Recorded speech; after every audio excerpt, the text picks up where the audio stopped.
আল্লাহ নামাজের জন্য ডাকেন। এই উম্মতকে এতটুকু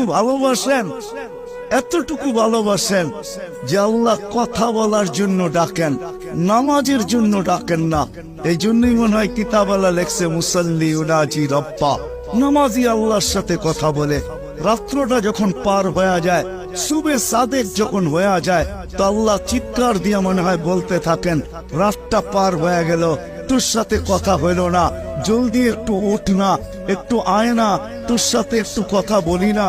আবার যখন সকালেরটা ফজরেরটা শেষ হয়ে যায়, আবার দুপুর আসে, তখন যেন আল্লাহ বলতে থাকে, সেই সকালে কথা হইলো, এখন তো দুপুর হয়ে গেল, তোর সাথে কথা হয় না, একটু আয় না, দুপুরে একটু কথা বলি না।